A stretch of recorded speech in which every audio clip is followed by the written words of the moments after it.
పెట్టి water bottle పెట్టి వాళ్ళు మీటింగ్ పెడుతున్నారు.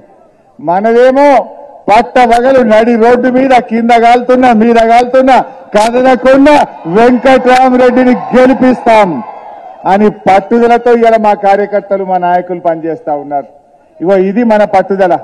ఉద్యమకారులంటే బీఆర్ఎస్ పార్టీ అంటే ఎండ కూడా భయపడుతున్నది మీకు. ఇలా అంత గట్టిగా మీరు పనిచేస్తున్నారు. చాలా సంతోషం. మెదక్ జిల్లా మన గులాబీ జెండాకు ఒక అడ్డ. ఈ గడ్డ మీద ఇంకో పార్టీ గెలవలే ఇప్పటిదాకా. 25 ఏళ్లల్లా ఎప్పుడు మెదక్ ఎంపీ గెలిచినా బీఆర్ఎస్ పార్టీయే గెలిచింది. రేపు కూడా మెదక్లో గెలిచేది మళ్ళా బీఆర్ఎస్ పార్టీ, మన వెంకట్రామరెడ్డి. నిన్న ఆయన వచ్చిండు ముఖ్యమంత్రి రేవంత్ రెడ్డి. మెదక్ వచ్చి ఏం మాట్లాడిండు? ఇదే రామదాస్ చౌరస్తాలా 10 ఏళ్లలో కేసీఆర్ ఏం చేసిండు అన్నాడు. ఏం చేసిండు బిడ్డ లిల్లీపోట్? నువ్వు మెదక్లో నామినేసినందుకు వచ్చిన వెంటనే అది కేసీఆర్ వల్ల అని మర్చిపోకు. కేసీఆర్ మెదక్ జిల్లా చేయకపోతే మెదక్లో నామినేషన్ ఉండునా? ఇవాళ పేరుకు మెదక్ జిల్లా, మెదక్ ఎంపీ పోయి వెనకట సంగారెడ్డిలో నామినేషన్ వేస్తుండే. కానీ కేసీఆర్ వచ్చినాక మెదక్ జిల్లా చేసిండు. ఈ జిల్లా ప్రజల ఆకాంక్ష నెరవేర్చిండు. గా జిల్లా అయింది కనుక, ఆయన కలెక్టరేట్ కట్టిండు కనుక నువ్వు నామినేషన్ వేసేందుకు మెదక్కు వచ్చినావు. అంటే నిన్ను మెదక్కు రప్పించిన ఘనత ఈ గులాబీ జెండాది. ఈ గులాబీ జెండాది. నువ్వు ఇందిరాగాంధీ చేసింది అంటున్నావు. అబద్దాలంటే కూడా అక్కేటట్టు ఉండాలి. ఇందిరాగాంధీ అంటే బిహెచ్ఎల్ తెచ్చిందని రామదాస్ చౌరస్తారా పచ్చి అబద్దం చెప్పిండు రేవంత్ రెడ్డి. బిహెచ్ఎల్ వచ్చింది 1952లో. ఇందిరాగాంధీ ఎంపీ అయింది 1980లో. 30 ఏళ్ల తర్వాత అయింది.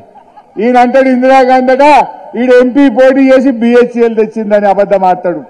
అరే ఆయనకి ఎవడో స్క్రిప్ట్ రైటర్ అయినా సరిగా లేడు. ఆ రాసిస్తానన్నా అకల్ మన్కు తోరా ఇషారతో రహనా. నువ్వు చదువుకోవా కనీసం? ఏది పడితే అది మాట్లాడితే నవ్వుల పాలు కావా? ఇజ్జతమానం పోదా ముఖ్యమంత్రిది? నీది పోతావా కానీ కుర్చీది పోతుంది నాయన.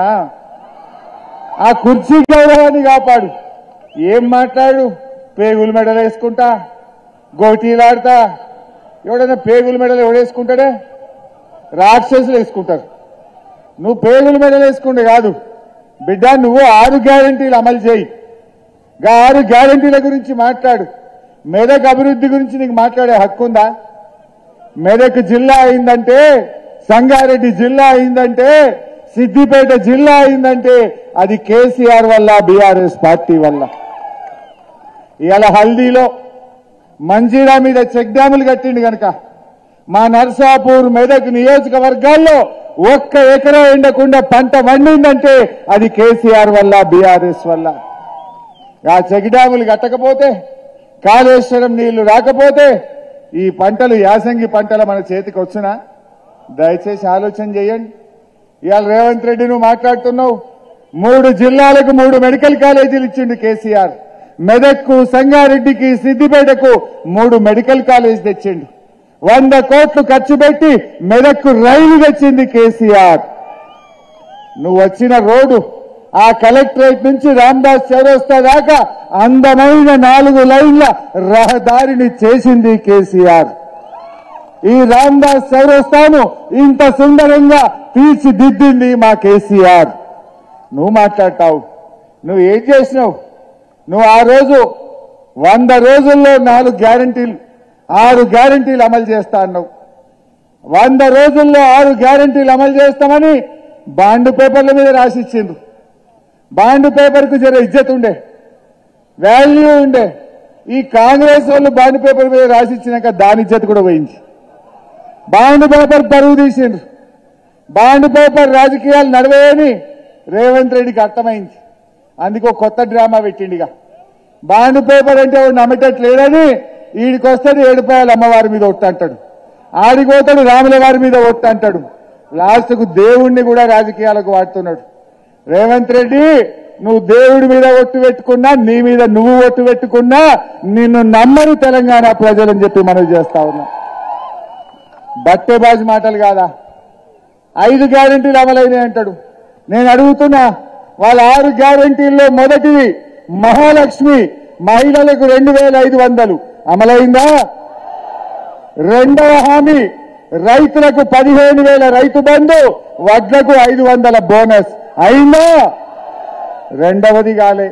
మూడవ హామీ పేదలందరికీ డబుల్ బెడ్రూమ్ ఇండ్లు ఒక్కరికన్నా వచ్చిందా? మూడవది తుస్సే. నాలుగవ హామీ వృద్ధులకు వితంతువులకు 4,000 రూపాయల పెన్షన్ అయిందా? ఐదవ హామీ విద్యార్థులకు 5 లక్షల రూపాయల భరోసా కార్డు వచ్చినాదే. మరి 5 కాకనే పాయ్, ఈయన 5 చేసిన అంటేనేమే. మరి ఎన్ని జూటా మాటలు, ఎన్ని అబద్ధాలు, దయచేసి ఆలోచించండి. ఇక శానున్నది, తులం బంగారం ఉన్నది, శానున్నది. కానీ ఇప్పుడు 1,00,000 పెళ్లిళ్ళు అయినాయి, తక్కువ. కాంగ్రెస్ గవర్నమెంట్ వచ్చినాక 1,00,000 పెళ్లిళ్ళు అయినాయి. 1,00,000 తులాల బంగారం కాంగ్రెస్ పార్టీ అక్కజెల్లలకు బాకీ పడ్డది. మొన్న వీడికి వచ్చిండు, నా ఎత్తు గురించి మాట్లాడతాడు ముఖ్యమంత్రి. నా ఎత్తు గురించి ధ్యాస ఉన్నది కానీ రైతులు కళ్ళాల వడ్లమ్ముడు పోతలేవు, దాని మీద ధ్యాస పెట్టు ముఖ్యమంత్రి. అరే నువ్వు ఏడవైనవా? అప్పుడేమో అపోజిషన్లు ఉంటే ఏడ సీమ సిట్టుకుమన్నా పోయినావు. ఇప్పుడు రాష్ట్రంలో 280 మంది రైతులు నువ్వు వచ్చినాక ఆత్మహత్య చేసుకున్నారు. ఎందుకు పరామర్శించావు? మా ఎస్సీ ఆడపిల్లలు హాస్టల్లో రేప్ కేసై ఎస్సీ ఆడపిల్లలు భువనగిరిలో ఆత్మహత్య చేసుకున్నారు. ఆడికి ఎందుకు రేవంత్ రెడ్డి నువ్వు? మా ఆటో కార్మికులు 38 మంది ఆత్మహత్య చేసుకున్నారు. వాళ్ళని ఎందుకు పరామర్శించావు రేవంత్ రెడ్డి నువ్వు? ఆయనకి టైం దొరకలేదు. ఢిల్లీకి హైదరాబాద్కి ఇళ్ళే పోతుంది టైం. ప్రజల గురించి పట్టించుకునే ధ్యాస లేదు ఆయనకు. నేను దయచేసి మీతో కోరేది ఒక్కటే, చాలా మాట్లాడేది ఉంది కానీ ఈ ఎండల మిమ్మల్ని తిప్పల పెట్ట. మరో బీజేపీ మోపైండు, అది తాడిగా. ఇక బీజేపీ వాళ్ళది ఒక మాటలో చెప్తా, ఆ బీజేపీ అభ్యర్థి మాట నమ్ముడంటే ఏదో నీళ్లు లేని బాయిలు దుక్కినట్టే. రఘునందన్ రావు మాట నమ్ముడంటే నీళ్లు లేని బాయిలు దుక్కినట్టే అవుతుంది. ఎందుకంటే దుబ్బాకలు గట్లే మాట్లాడిండు, నన్ను గెలిపిరి 2 ఎడ్లు ఇస్తా, బండి ఇస్తా, నిరుద్యోగ భృతి ఇస్తా, రైలు తెస్తా, దవాఖాన పెడతా అన్నాడు. ఏం చేయలే, అంత ఉత్తదే మొండి చెయ్యి. ఇప్పుడు కూడా నయా నాటకాలు ఆడుతున్నాడు. అయినా బీజేపీ ఏమిచ్చిందే? ఓ దళితులకు మేలు చేసిందా? రైతులకు మేలు చేసిందా?